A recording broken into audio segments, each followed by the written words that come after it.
Rasul Kareem. We are discussing the chapter on Haidh, and we introduced the chapter thus far. We discussed that the minimum days of Haidh is 3 days, and the maximum is 10 days. So if a person bleeds a little bit and it's lesser than 3 days and it's a break of 15 days, you will not add it up. But if there is a little bleeding and within 15 days she bleeds again, that will be added up and you will see if it fits the criterion of 3 days. Nah, you with me so far, right? And then there's no way if a woman bleeds more than 10 days, what is over and above 10 days cannot be held under any circumstances. What is over 10 days will definitely be Istihaadha, right? You with me so far? Then yesterday we touched on two interesting things which I thought was relevant. The things we touched on is if a person starts with spotting, and especially if she starts with brown spotting, then I told you that can cause a lot of problems because, strictly speaking, according to Madhab of Imam Abu Hanifa, which I mentioned there, وَمَا تَرَى الْمَرْأَةُ مِنَ الْحُمْرَةِ وَالصُّفْرَةِ وَالْقُدْرَةِ, that all there, that will be days, especially if you got 15 days before that, because you already got a tuhar sahih, she got a proper tuhar, so this is supposed to be bleeding, right? It's supposed to be high, but many a time it can happen such that now the strong flows come after that, and it happens is such that when she's bleeding heavily, then she have to read salah. So the madhab of Imam Abu Yusuf makes accommodations that it is spotting don't. So I told you sometimes some ulama give fatwa on that, but I think we shouldn't just be in a hurry to do that. Yes, you can take it to the mufti on a case by case basis and see like what happens there, right? Then the next interesting masala we discussed yesterday was this also, that menopausal women, if they bleed after the age of 55 Islamic years, if it is strong red blood, and obviously it fits the profile of Haidh, which is more than 3 days, and there's a break of 15 days and all that type of thing, then it will be Haidh. But if she get a different color, like green, yellow, whatever, and she never experienced that color in her lifetime, then that will not be Haidh. That will not. But if she had the same color in her lifetime, then she experienced the same color in her lifetime, then that will be Haidh, right? So I hope that is clear. If that is not clear to anybody, please let us know, inshallah. So today, inshallah, we're going to discuss with a new interesting um, discussion. Read it, Bismillah.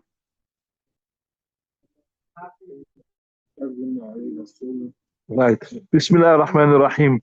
وَالْحَيْضُ now يُسْقِطُ, right? عن الحائض الصلاة ويحرم عليها الصوم. Interesting there, you must know the difference between the two words. One is with regards to salat, you got asqata yusqitu, it drops it off completely.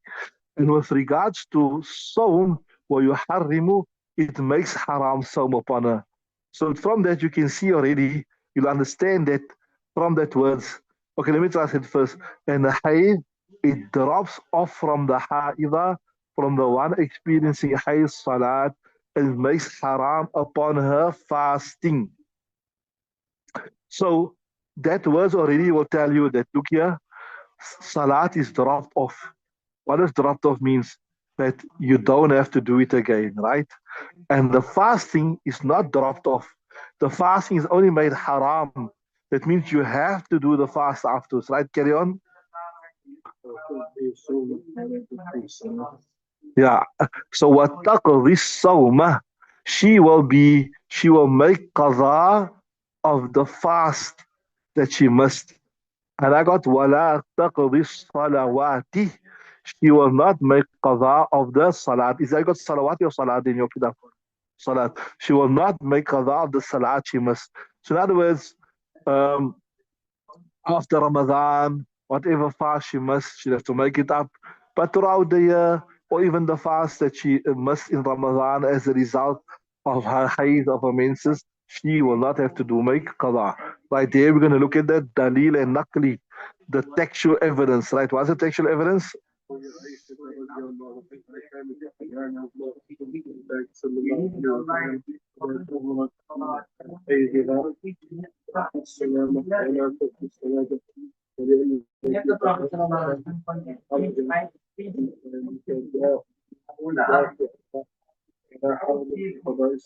Right.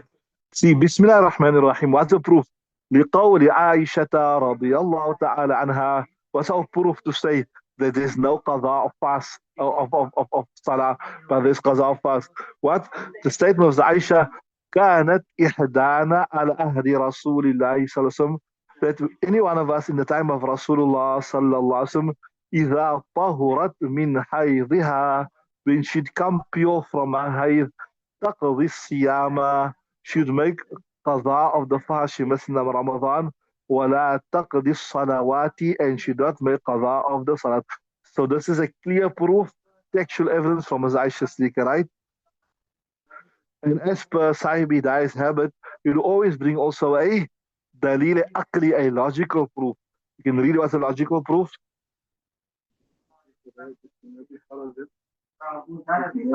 Yeah, this is the reason he's saying, let's see, I explained this first before looking at Kitab, which is pretty simple. You see, fasting only come once a year, right? Fasting only come once a year. So, to make up that fast is not a train smash. And we know in the Hanafi madhab, maximum of days can be 10 days, right? So, if a woman missed her fast in the month of Ramadan, even if she makes one fast per month, she fills in one fast per month, inshallah, before the next Ramadan, she would have covered her 10 fasts. So there's no difficulty, there's no haraj in it, right? As opposed to if you say every month when a woman bleeds 10 days, she must make qada. So that would mean, say for instance, she bleeds 10 days, there's 30 days in a month. That means for 10 days of every month of her year, oh, well, you don't have to do it in, like all spread it out. You can do it once, but that means every month she will have qada on her, right? So this is, you can say, the logical proof, and we don't rely only on the logical proof. We rely also on the textual evidence, but the logical proof is just to add weight to the argument. So وَلِأَنَّ فِي قَضَاءِ الصَّلَاةِ, or I got maktab salawati, because in having to fulfill the salat, harajan as a ism, there is difficulty. Why? لِتَضَاعُفِهَا, because of his being plentiful, right? وَلَا حَرَجَ فِي قَضَاءِ الصَّوْمِ, and there's no difficulty in fulfilling the fast, because I told you to come once a year, and you can do it over 10 months till the next Ramadan come. So there's no big train smash, no difficulty in that, right? Okay, read the next one.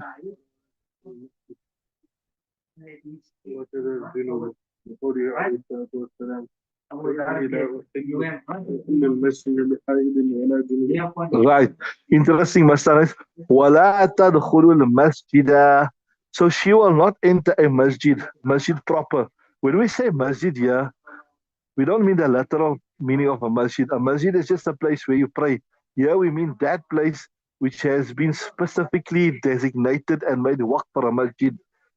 Like, you say this, like even sometimes the whole physical building is not a masjid. Sometimes you have a building, the big masjid, so to say, what we call a masjid, but a certain area has not been part of the waqf masjid. I discussed this in detail the last time. Many a time, what our, like the masjid, the back part of the masjid is not part of the masjid, because you can read janazah namaz there. According to the Hanafi madhab, you cannot make janazah namaz in the masjid proper. So the big building they'll have on the side, or they have the back, which is not waqf masjid. So any area besides that which is waqf for salat, that she can enter.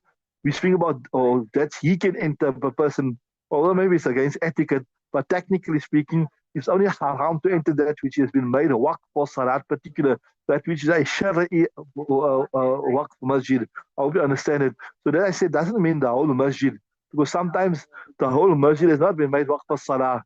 Like normally, like the courtyard, you have big masjids like in Joburg and those places, or maybe bigger than that if you go like to Turkey, those places. I mean, we're not sure what the intention is, but Yeah. Oh, yeah. While lucky, this masla came to my mind also now. Alhamdulillah, that we're discussing this, your barakat. So we say only the masjid proper, which has been designated for salah. So as far as our knowledge goes, we know that in Makkatul Mukarramah, you get Masjid al-Haram, and then you get the white marble on the outside. In Masjid al-Nabawi, sallallahu alaihi wasallam, also, you get the masjid, and you get the white marble outside. So that is not masjid. It's not part of the waqf masjid. The masjid is defined by the walls of the masjid. So technically speaking, if a woman is in a hayd, he's in a menses, or a man is in janabat, where he don't have difficulty, he can go shower immediately. Technically speaking, they can sit on that marble outside the masjid. In fact, we had an official question about this here on our website. So you can sit on that white marble so long as you don't enter the doors, because that is not the masjid, right? You with me? So وَلَا تَدْخُلُ الْمَسْجِدَ وَكَذَا الْجُنُوبُ, and a person's halat janabat, whether it's a male or female, that they had a husband-wife relationships, or Khuswa became wajib, we discussed this right in detail. Why? لقوله عليه السلام, because of the statement of Nabi Sallallahu, he said, إِنِّي لَا أُحِلُّ الْمَسْجِدَ, I do not consider halal the masjid لحائض, if a woman experiencing her menses, ولا junubin, and neither do I consider it permissible for a person in janabat, right?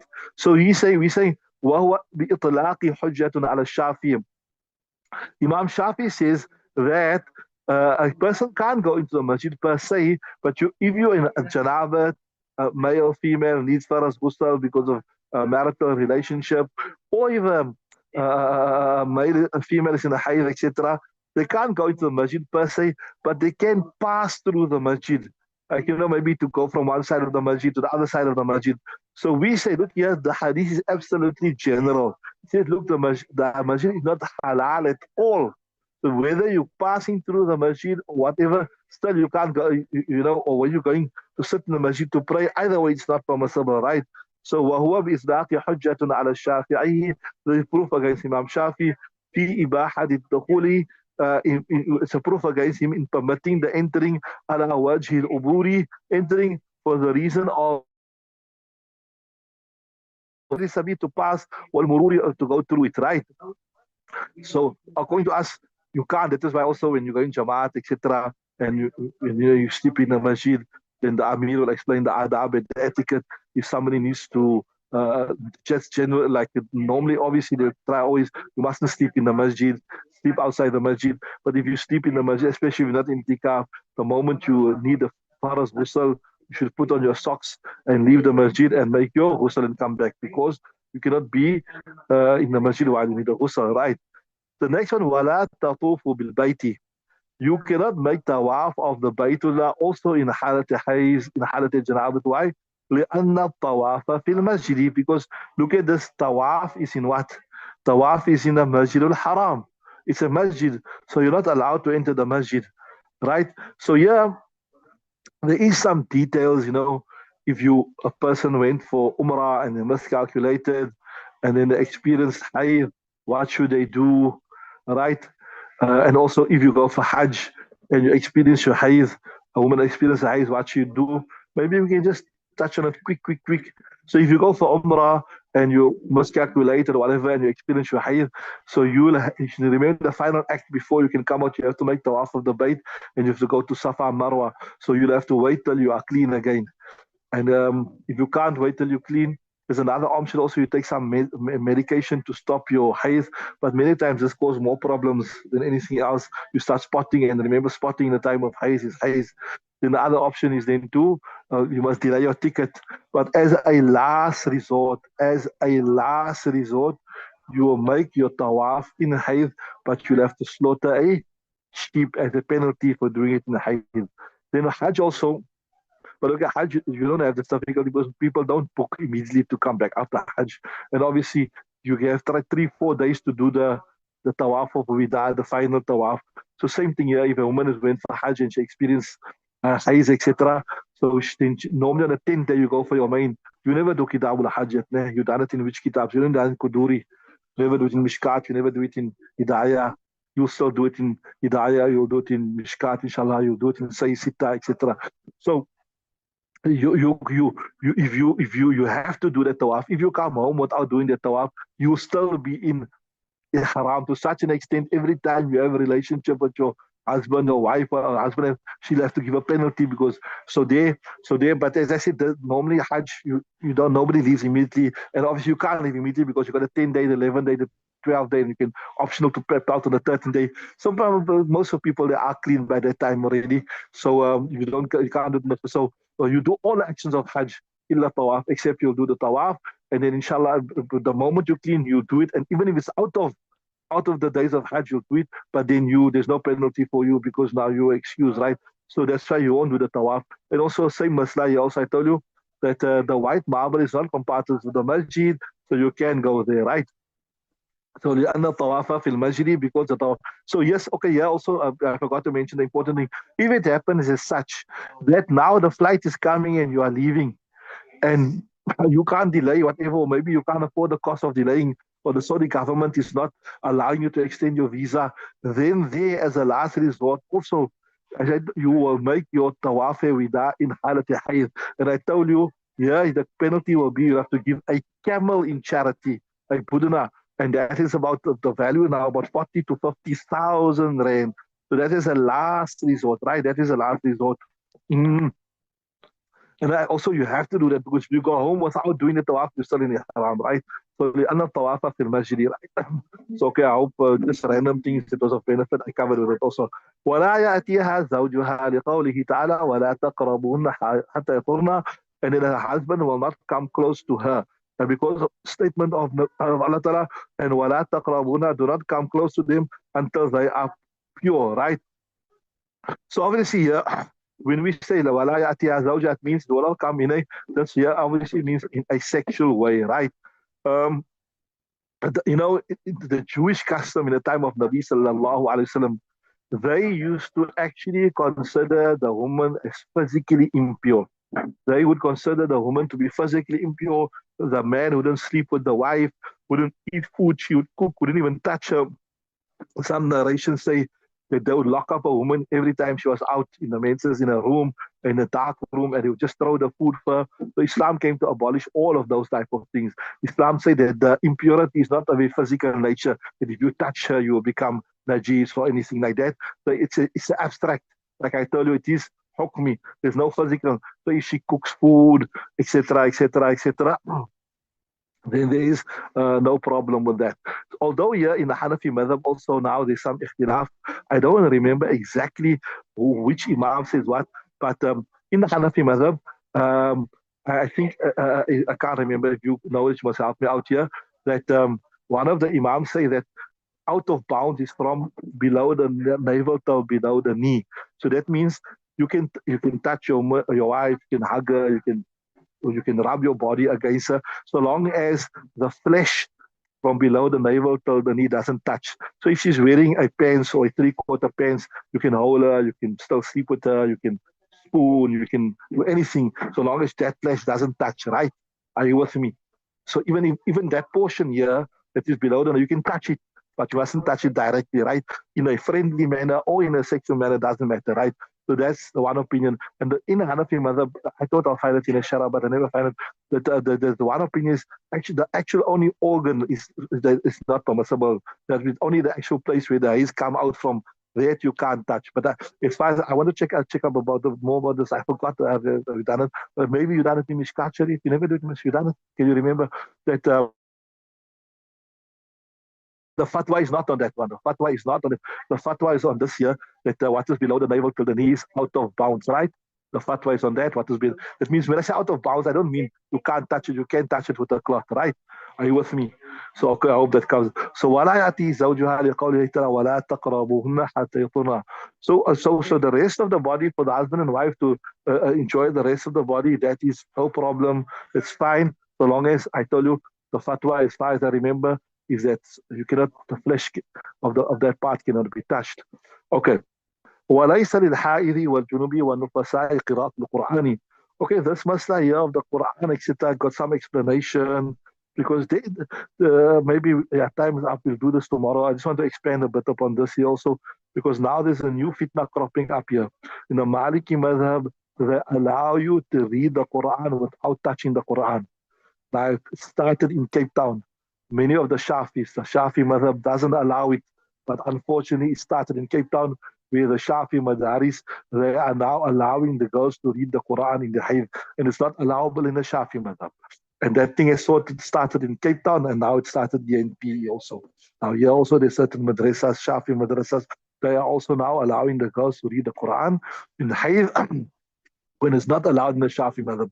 The Maliki madhab say you can't touch because لا يمسه إلا المطهرون. None can touch it except the poor people. Sorry, except the clean people. None can لا يمسه إلا المطهرون. So the Maliki madhab say you can't touch the Quran, but you can read it. So I don't know which Mufti in Cape Town gave that fatwa now to the Shafis, and here in PE also. So another problem that's happening with this is now the Shafis are saying, hey, there's people that are reading the Quran now. Why can't we also read the Quran? And it's creating confusion. But anyway, we'll discuss a bit of that tomorrow, inshallah. We'll stop there. But subhanallah wa bihamdihi. سبحانك اللهم وبحمدك ونشهد ان لا اله الا انت نستغفرك ونتوب اليك